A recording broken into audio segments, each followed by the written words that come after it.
안녕하세요. 니르연구소의 이한경입니다. 이번 시간에는 주관시황을 볼 거고요. 포맷을 약간 달리해서 좀 더 빠르게 진행하도록 하겠습니다. 추가 금리 인상 이 이슈인데요. 이거 잠재적 위험 체크에서 자세하게 조금 풀었습니다. 이번 주는. 그래서 꼭 보시면 좋을 것 같고요. 이 위험상 체크가 더 중요하다라고 보시면 되는데, 전반적으로는 추가 금리 인상, 그 다음에 양적 긴축, 4월 단기 조정이 일어날 수밖에 없는 그런 상황이라고 계속 말씀드렸고, 조정 중이죠. 그리고 미국이 그런 상황이지만, 실제로 EU, 그 다음에 중국, 그 다음에 일본, 이 나라들은 다 돈을 풀어야 되는 그런 상황에 지금 직면하고 있어요. 그렇게 보시면 되고요. 그리고 실질적으로 금리는 인상 못하고 있어요. 금리를 인하하고 있는 상황이기 때문에 터키가 이제 숨통이 트이는 겁니다.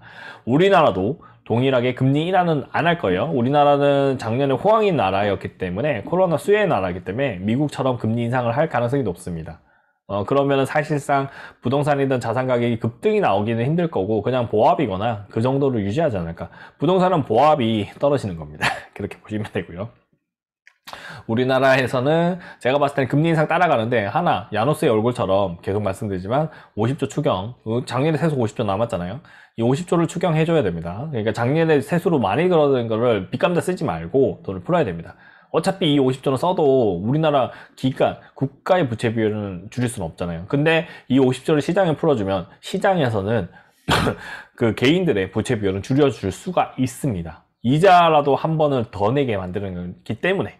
그리고 누군가가 이거에 수혜를 많이 받아가는 기업이 있다면 그 기업 중에서는 부채 비율을 줄일 수가 있겠죠.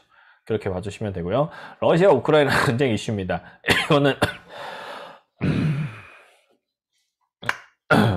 3개월 플러스 알파인데 다시 3개월, 지금부터 3개월 플러스 알파인 것 같고요. 정전협정 시 상승인데 무서워해야 되는 거는 핵입니다. 핵. 이제 러시아가 궁지에 몰리고 있기 때문에 핵을 쓸지 안 쓸지가 중요한 거고요. 그거 안 쓰고 그냥 알아서 적정 수준에서, 그러니까 마리우폴을 함락은 아니더라도 거기서 셧다운 딱 시키면 딱 좋을 것 같습니다. 그 다음에 이 부분, 그래서 이 핵 때문에 이제 두 번째로 올려놓은 거고요. 핵을 쓰고 난 다음에 국제적 대응이 나오겠죠. 그러니까 이거는 쏜다는 소식 나오면 무조건 빅스 바로 사야 됩니다. 그리고 한동안 주가 박살 날 거예요. 네, 그렇게 보시면서 대응을 해주시면 되고, 완전 크리티컬한 내용이기 때문에 보수적으로 대응하시면 됩니다.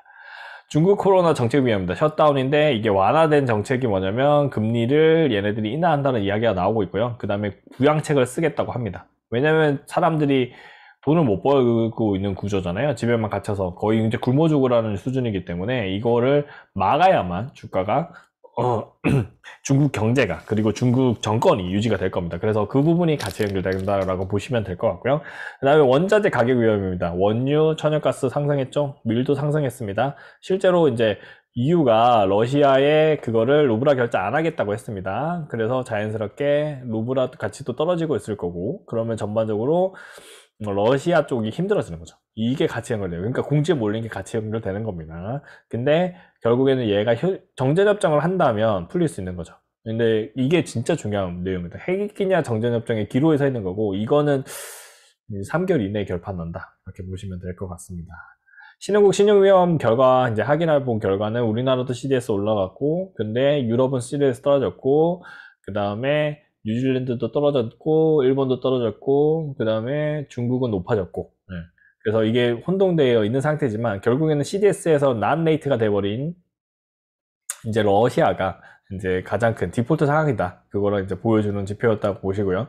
그 다음에 신흥국 신용위험에서 CDS 계속 보여드리는 이걸 판단하시면 돼요. 그가 나라가 망하냐 안 하냐는 기준입니다. 아시겠죠? 그러니까 그 뭐죠? 베네수엘라는 없어요. CDS가 없어요. 그러니까 나라가 망해 있는 겁니다. 러시아가 사라졌다 생긴 것처럼 그거랑 동일한 거라고 보시면 됩니다. 터키가 지금 588이죠. 그러니까 국제적 자본은 약한데 취약한 데를 건드는 거예요. 그러니까 터키부터 먼저 터트려야 우리를 터트릴 수 있는데, 터키 터트리는 거 실패했거든요. 그러니까 ETF가 올라가는 겁니다. 그거 생각하시면서 대응해 주시면 되고요. 가상화폐 변동성은 다시 이제 리플 오르고 나머지 두 개가 떨어졌지만 전반적으로 금리 인상의 영향으로 계속 떨어지고 있는 거고요. AMD와 엔비디아는 인텔이 가상화폐 아니라 그래픽 시장에 투자를 하면서 얘가 올라가고 얘는 떨어지고 있어요. 근데 중요한 거는 뭐냐면 결국엔 이 세 개 다 같이 성장할 거다. 피할 수가 없어요. 4K. 4K는 피할 수 없고, AK도 피할 수 없습니다. 화질 좋고 더 좋고 게임도 더 드라마틱하게 운영하는 것 자체에 사람들 돈 쓰는데 주저하지 않고, 그 금액이 큰 것도 아니에요. 1000만 원 이하기 때문에 거의 많이 해봤자 400만 원 이하기 때문에 충분히 가능한 시나리오다. 이렇게 봐주시면 되고요. 지수, NFT, P2E. NFT 같은 경우에 한번 말씀드리고 그 영상에도 이제 올려드렸는데 NFT는 이 금리 인상의 치명타를 받고 있다라고 보시면 돼요. 근데 만약에 이게 완화되면 얘는 이 가상화폐 초기에 급락이 나왔다고 금등 나온 것처럼 올라갈 수 있다. 근데 옥석을 가리게 될 거다. 이렇게 보시면 되고요. P2E 시장은 디아블로 이야기를 해드렸어요. 디아블로라는 게임, 와우라는 게임 지금 거의 사양되어 있고 디아블로가 있는데 디아블로는 그 서버 초기화가 있어요. 그러면 그때부터는 신규 처음부터 이제 출발하는 게임이 나오거든요. 그러면은 그때 아이템 가치가 상당히 높아집니다. 중요한 거는 이거는 한전했을 때도 상당히 높은 가치로 평가받지만 중요한 건 뭐냐면 이 P2E 게임은 좀 전에 말씀드린 P2E 관련된 가상화폐들이 가치가 고정적이어야 돼요. 그러지 않으면 문제가 발생할 수 있다. 이렇게 봐주시면 될 것 같습니다. 주간 주요 프리뷰를 이제 살펴서 말씀드리면은 여기 있는 이게 가장 큰 거죠. 다음 주 주가를 더 떨굴 수 있는 그런 요인이고요. 영국, 홍콩, 호주는 부활절 때문에 휴장이지만 실적 발표를 한다는 거.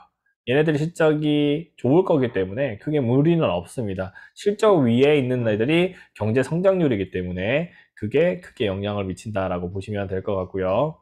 그 다음으로는 이제 여기 있는 중국입니다. 중국이 이제 중요한 키를 가지고 있는데 중국이 결국에는 금리를 결정하면서 경기부양책 같이 이야기할 것 같거든요. 이 부분들이 중요하다라고 보시면 됩니다. 우리나라 물가지수는 세계 경제에 영향을 미치지 않겠지만 결국에 우리나라 금리 인상에 영향을 미칠 수 있다. 그 다음에 또 부수적으로 보고 있는 거는 이 건축허가 착공 건수입니다. 이거 건축허가 착공 건수가 안 밀리고 그대로 유지된다는 거는 안 밀릴 것 같거든요. 인플레이션이 그대로 유지된다는 말이랑 똑같다. 그렇게 보시면 될 것 같고요. 결국은 원자재 가격이 상승을 막지 못하는 그런 상황이다. 그렇게 보시면 될 것 같습니다. 다음 주에는 이게 좀 좋게 나오고 그 다음 주가 또 애플이랑 테슬라의 실적 발표가 있기 때문에 월말 기준으로는 미국 시장 그러니까 주말 기준은 주말 중 목금 중에는 주가가 올라갈 수 있는 그런 거죠. 내려왔다가 올라가는 그런 상황이 될 가능성도 있다. 그러나 여기 있는 실적들이 좋아지면은 다시 이제 플랫하게 있다가 올라가는 그런 상황이 될 수 있다. 왜냐면 이미 좀 떨어졌기 때문에. 이렇게 봐주시면 될 것 같습니다. 그리고 수요일 날은 이 경기 부양책 때문에 주가를 반등시킬 수 있다. 이렇게 봐주시면 될 것 같습니다. 일봉 분석인데요. 오늘부터는 조금 다르게 하기 위해서 이렇게 진행을 했고요. 자, 잠시만 기다리세요. 네, 이걸로 보려고요. 먼저 이제 그냥 차트상에서 보는 게 조금 더 나은 것 같아서 바로바로 그려서 보고 확대를 해주는 게 필요한 것 같아요. 위에서 고점을 찍었다가 3000에 약 이거죠. 3000의 포인트 지수가 3300이 440 이거랑 변동폭이 이렇게 크죠. 그러니까 이만큼 해서 떨어지고 400이 이제 고점이라고 보시면 돼요. 이게 3000선이라고 보시면 되고요. 자, 이제 3000선인 거 아신 상태에서 이제 좀 줄여서 보면은 이게 계속 61선 떨어지고 있고 여기 61선이거든요. 61선이 이렇게 떨어지고 있고 그 다음에 여기 121선. 근데 121선은 이제 계속 떨어지다가 지금 이제 약간은 올랐다가 플랫하게 됐다가 다시 떨어지는 거기 때문에 긍정적이죠. 여기서 플랫을 잡아주면 여기서 플랫이거든요. 그러니까 좀 편안하게 줄일 수만 있다면 여기서 이제 요 구간이거든요. 요 구간과 요 구간에서. 그러니까 한 방에 내려오진 않아요. 했다가 이렇게 내려오고 했다가 내려오는 거기 때문에 그 구간에 걸리지 않을까라고 조심스럽게 보는 거죠. 여기 보시면은 121선이 그러니까 올라갔다가 이제 플랫하게 유지했다가 이제 내려온 거기 때문에 여기서 플랫하게 만들면서 밑에서 올라오는 볼린저 밴드 하단에 있는 거를 기다리고 있지 않나 그렇게 보고 있습니다. 자, 그 다음에는 여기 있는 거 보시면 이렇게 상승이 한번 나왔어요. 이렇게 상승이 한번 나왔기 때문에 이게 세계형이라고 하는 건데 세계형이 되면 급락이 나옵니다. 그래서 여기서 지지받을지 여기서 지지받을지가 이제 중요한 포인트라고 보시면 됩니다. 코스닥 기준이고요. 코스닥부터 이제 먼저 살펴보고 있습니다. 그래서 지금 코스닥 입장에서는 에코프로비엠 때문에 상승이 나왔다가 잠시 조금 내려와 있는 상황이고요. 이거를 월봉 기준으로 한번 보면 월봉 기준으로 이 구간 안에 있는 거예요. 이 구간 안에 있는 거고 지금 여기죠. 880가 지난번에 말해서 970 사이에 이제 머물지 않을까. 근데 얘를 돌파해서 강력하게 가면 위로 가는데 이 위로 간다는 거는 전혀 다른 신규의 투자 기회가 발생해야만 가능하다라고 보시면 되고요. 실질적으로 우리가 신경 써야 되는 거는 이 볼린저 밴드 하단입니다. 이 하단이 올라오고 있거든요. 이 올라오는데 한 3-4개월 필요할 거예요. 그래서 올라오는 거와 만나지 않을까. 그래서 얘가 904까지만 도달해 준다면 추가 하락보다는 거기서 이제 박스권을 올해를 만들어 주지 않을까. 그리고 박스권이니까 박스권 상단까지 올라갈 수 있겠죠. 박스권 상단은 여기까지. 예. 요거를 뚫기보다는 이거와 880과 1060 사이에 박스권을 만들어 줄 거다. 그렇게 봐주시면 됩니다. 이제 코스피 한번 살펴보도록 하겠습니다. 코스피도 보시면은 여기 3,300여 개 아까 그거거든요. 그러니까 일단은 지표부터 볼게요. 코스피 200부터 볼게요. 코스피 200입니다. 코스피 200 지표 보시면은 여기 이 구간 449 이렇게 돼 있죠. 월봉 기준 여기 이 구간이고요. 얘도 기다리고 있는 거예요. 여기 지금 요 밑에 구간인데 바로 내려가서 얘를 만나기보다는 기다리고 있는 겁니다. 이게 기간 조정이라고 하는 거거든요. 그러니까 얘가 올라와 줘야 돼요. 한 이 정도까지 올라올 것 같거든요. 한 4벌 딱 7월이죠. 그러니까 7월이니까 느낌상은 이래요. 여기서 한번 튀어 올랐다가 내려와 주면 딱 좋겠다. 5월 달에 5월 달에 금리 인상 이슈 나오면 그 달에 좀 올랐고, 지난번 오른 것처럼 이렇게 양봉 만든 것처럼 좀 올렸다가 요까지는 안 오를 것 같고요. 실질적으로 오르면 한 이 정도 낮은 산을 만들 것 같은데 다시 올라와서 바닥 찍고 이제 이렇게 박스권을 만들어내지 않을까, 그렇게 보고 있습니다. 그 박스권 상단은 400, 350과 400 사이에서 왔다 갔다 할 사는 가능성이 있고요. 400이 아마 3,000일 겁니다. 그렇게 보시면 되고요. 주봉 기준으로 보시면 여기 이 구간이죠. 400, 여기 이 구간. 그래서 여기까지 올라갈 수 있으면 좋겠지만, 결국에는 여기는 이제 주봉 기준으로 코스피 보시면은 이제, 그러니까 월봉이 저렇기 때문에 월봉을 생각하면서 움직이는 거고요. 주봉은 지금 정배열 그 자체죠. 그러니까 61선 여기 있고 여기 101선 있기 때문에 얘가 내려오는 거와 다시 만나서 다시 지지받는지를 테스트를 언제, 한 10주 정도 있다가 한 요쯤 되겠죠. 그러면 대충 7월이 맞아줍니다. 그래서 요게 깨지냐 올라가느냐의 문제고요. 일본 기준으로 다 깨져버렸죠. 다 깨져버리는 거고, 지금 연기금이나 기간의 플레이로 봤을 땐 이걸 지키더라고요. 그러니까 이번에 하락했을 때도 연기금이 싹 사주면서 끌어올렸거든요. 하루 이틀 동안에. 그래서 그런 추세가 나올 가능성이 상당히 높다라고 보시면 될 것 같고요. 여기도 요게 나와서 이제 세기화가 나왔고, 근데 지금 여기도 나와서 요만큼 나왔기 때문에 여기서 더 올라가기보다는 이제 성장률 떨어진다는 뉴스가 나올 거기 때문에 지금 여기를 유지하지 않을까. 그래서 뭐 야간장이나 혹은 주중에 이제 잠시 내려왔다가 다시 올라가는 분위기를 만들 가능성이 높다라고 보시면 됩니다. 좀 더 확대해서 보여드리면, 이제 내려온 추세라는 건 보이시죠? 확대해서 보여드리면 여기 이 구간입니다. 이 구간이고, 이 박스권에 지금 갇힐 가능성이 높아요. 상반기는. 예, 그렇게 보시면 되고요. 그래서 계속 여기 370, 이 원저리가 2800 원저리일 거예요. 그래서 2750에서 800 사이에서 매도가 좋아 보인다. 그 얘기를 계속 말씀드리고 있다. 그렇게 봐주시면 될 것 같습니다. 이제 지수 보고 마무리하고 넘어갈게요. 이렇게 해드리는 이유는 좀 더 그림 자체를 하나로만 보시면 바로 눈에 안 띄거든요. 그래서 지금 요걸로 한번 대체를 해서 보여드리려고 하는 거고요. 앞으로는 이런 식으로 진행을 하도록 하겠습니다.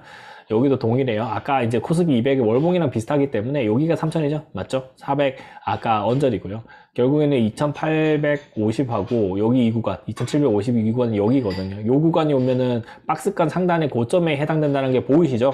그래서 이 구간이 왔을 때는 여러분이 좋은 종목이 아니고 그냥 일반 종목으로 투자하시는 종목들이 있다면 익절 조금 해주시는 게 맞는 거예요. 아시겠죠? 그러니까 왜냐면 지금 다시 말씀드리면 이 그림이 더 이제 직관적으로 이해되실 건데, 여기 850과 750은 하나의 박스권인 겁니다. 여기 요거와 요 밑에 있는 것까지, 요거와 밑에 있는 거 한 박스면 요 위에가 한 박스권이에요. 실질적으로 다시 한번 더 그리면 여기가 저점인 거 해서 여기쯤 저점 잡고 여기를 고점으로 잡고요, 여기를 고점으로 잡고 여기까지, 이게 박스인데 여기까지 올라가려는 거는 시장이 거의 좋아졌다, 홍풍이 오는 거거든요. 그러니까 힘들고, 여기가 지금 여기 보시면 2850 계속 이제 수치가 내려가잖아요. 왜냐면 121선 내려오니까 일본 기준으로 이걸 보거든요. 기술적으로 투자하시는 분들은.